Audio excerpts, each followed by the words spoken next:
Hi, my name is Darcy and welcome to my channel if you're new, or welcome back if you've seen my face before. So today's video is going to be about my tips for moving to New York. If you don't know, I moved to New York at the beginning of this year in January, so I've been living here for about like 6 months and I feel like I've got the ropes down. I've had people come visit me and like I feel like I know what I'm doing, which makes me feel really cool. So yeah, I just like decided to up and move to New York in the matter of just a short couple months. So I feel like I have some good tips on like how to make it work and all of that. And I'm an NYU student, so that is also kind of a part of this, although I'm not going to be talking about that too much in this video. So if you're an NYU student, then maybe this can help you, but if not, then I think it can also help you too, just to get some advice on moving to New York.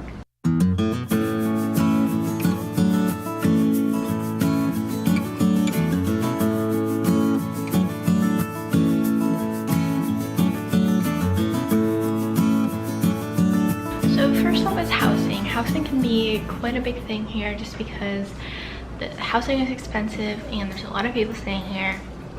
If you're a college student like me, then living on campus can be more straightforward. You do have to go through some hoops to get it, but overall it's worth it and you have security and it's all included. So for me, that's what made sense. But I also know plenty of other people who sublet or rent an apartment.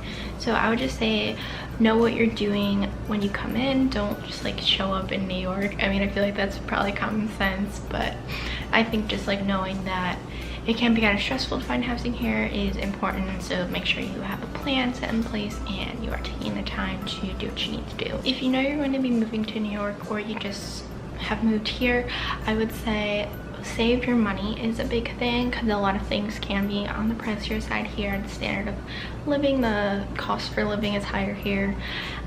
I was lucky that last summer I worked and saved up a lot of money, and I guess I just like had this instinct that I should be like saving money at that time in my life, and it kind of worked out well. Since moving to New York, I haven't had a real job, but I haven't really needed to because I have had money saved up. Now if I was spending money all the time, and then that would be a different story, but I'm pretty fiscally responsible and I don't spend a ton of money, so I definitely think that's a smart thing to do because New York is expensive, and a way to be able to make living here feasible is to be in good control of your money and how much you spend. So just plan for that, I guess. Kind of going off of my last tip, eating out is quite a thing in New York. There are so many really good restaurants here and so much good food culture, but eating out all the time is expensive, especially like if you're ordering it delivered or something. Like I've never done that just because that seems like an exorbitant amount of money to spend when you could just go out and get it yourself, but that's just me. You can do that if you want, but I just think in general, if you are living here and are on a budget, if you're a college student, it makes sense to buy groceries. There's a lot of really economical places. Whole Foods isn't actually that overpriced, contrary to popular belief. Also Trader Joe's is a big thing here, although be fair warned, Trader Joe's is really crazy. So many people go there, the lines are so long, so go on an off time like in the morning or something, in the weekday. So yeah, just I think grocery shopping can be really smart, and then you save your money and just like make going out more of a treat that you do maybe like once or twice a week. And I think that's a good way to balance exploring the culture and just like saving money. But also there's like a lot of reasonably priced restaurants that you can go to. You don't have to go to super fancy restaurants because basically all the food here is amazing. Yeah, so no matter where you walk into, it's gonna be really nice, and you don't have to spend a lot of money to cook here, so don't. And some places that I would definitely recommend to check out that aren't super expensive but have really good food: by Chloe, that's a really popular vegan restaurant. Dig In is a place I've recently got into. They have really good locally sourced healthy food. There's a lot of really good acai bowl places which usually aren't too expensive. Sweet Green I love. They have really amazing salads that aren't super expensive, and if you cut out some of the items they can be even cheaper. So like I get the harvest bowl, no chicken, and it takes like $3 off of it, so it's like a $9 salad, which isn't too bad. Some of the prices are a little bit overpriced, but if you like modify it, it can be cheaper, which is another tip. Now my next tip is something I've learned the hard way, and I continue to make this mistake and continue to get mad at myself for it, but subways. So actually, first off, just I want to say a general tip about subways is always have a Metro card with you. Always make sure it has money. The worst feeling is running up the door late and realizing that you don't have money on your Metro card and you have to refill it. So just for the most part, I think it's good to just make sure you always have money on it. But the mistake that I just mentioned that I'm always mad at myself about is certain platforms only go one direction. So you swipe in and then you can only go downtown or uptown or whatever. Now a lot of subway stations like Union Square where I live, you can swipe in and access all of the lines. But smaller, it's usually smaller ones, local ones, that the sign will say like uptown blah blah blah or downtown blah blah blah. If it doesn't say, then that means it's both, but if it does, that means it's only one direction. And sometimes I just like don't pay attention and just like see that it's the right line, and I'll swipe in and I'll realize like I can only get to the downtown one and I need to go uptown, because like certain lines, well, each line has an uptown and a downtown based on which direction you need to go. That's which line you'll take. And so know where you're swiping into before you do it. And I get so mad at myself when I swipe in and realize I should have looked at the sign. I just wasted $2.75 and I have to go swipe in on the other side. So that is like the biggest thing I've learned, I think. And in terms of more stuff on the subways, a great app to use is, I believe it's called City Map. Let me pull it up. No, City Mapper. And this is great. It looks here, let me screen record. Okay, it's recording. So I'll show you on the screen right over here what it looks like. Basically, it gives you all the different options for public transit as well as Uber and walking. And so you can type in where you want to go, wherever that may be. Let's say I want to go to Central Park.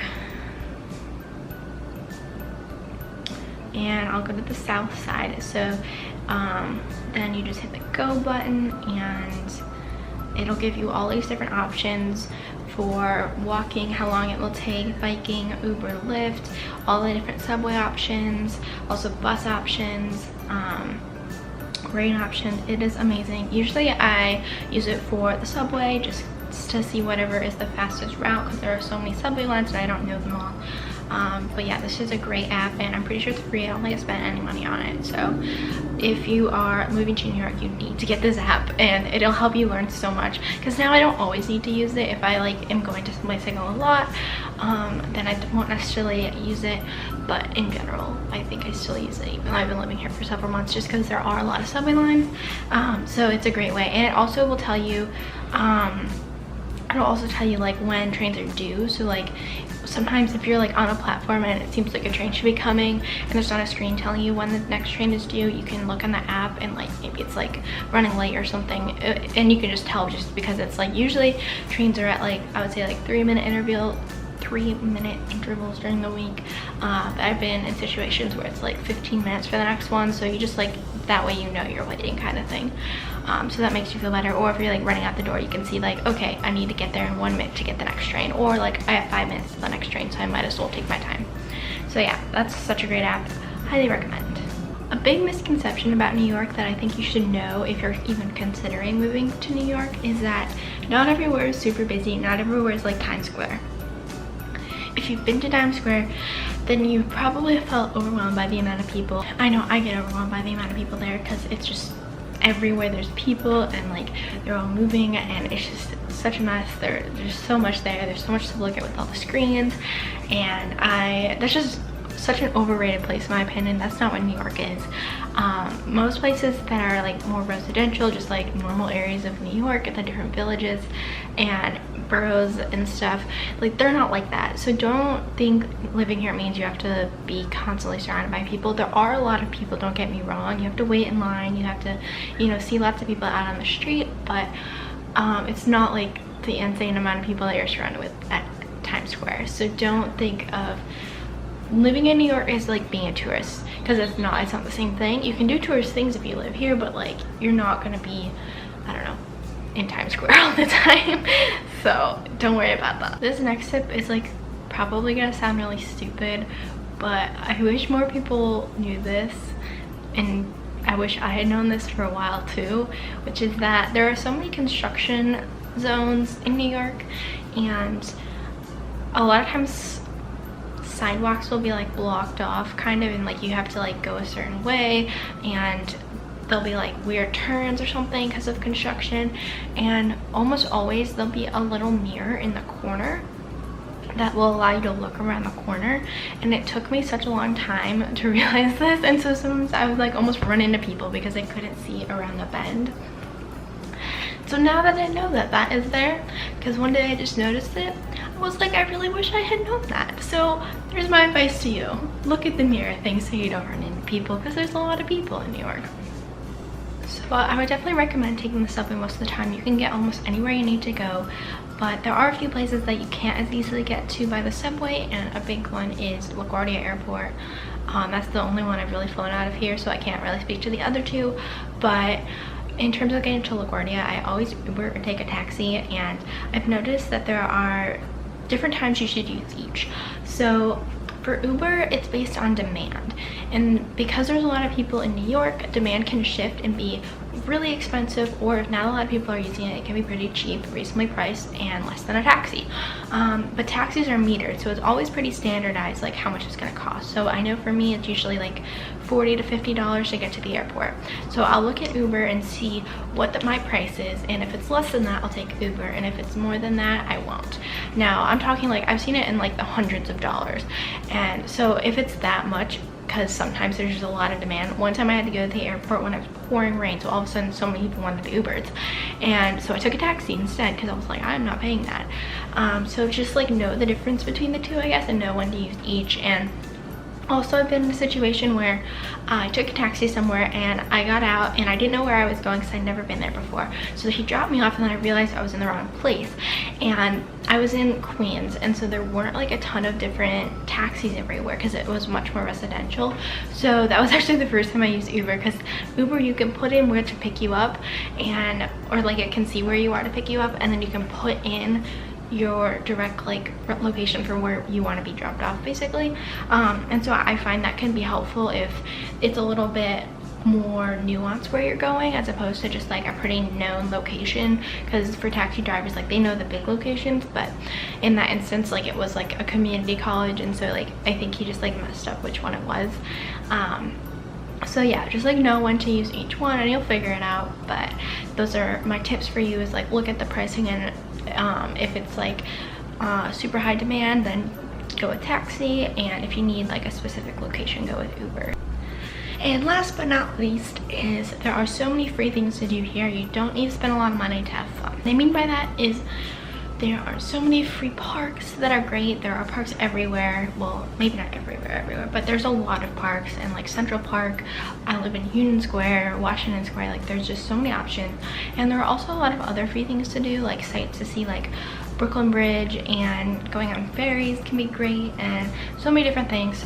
So my tip is to look for those free things and seek them out, and they can be really fun and save you money. In tandem with this video, I am making a blog post of my top favorite free spots in New York, so that'll be linked in the description box below. Check that out for my recommendations for free spots in New York, because I have found some really great spots, I think, and they're different than like tourist recommendations, you know, because if you live here, you want to know what spots you can go to frequently, and tourist spots aren't exactly the most fun places to go if you live here. So definitely check out my recommendations if you're interested. Yeah, so that's the end of this video. Thank you so much for watching, and I hope this was helpful to you. Comment below any questions you have that I didn't cover. I can always make another video or just respond to you in the comments. I love helping people out when it comes to moving to New York and also becoming an NYU student. I have a ton of videos on that as well. If you are an NYU student, if you're a transfer, if you're a freshman, whatever it may be, I love helping you out. These are some of my favorite videos. So yeah, I hope this helped you, and definitely give it a thumbs up if it did, and subscribe for more videos like this. I will see you all next time. Bye.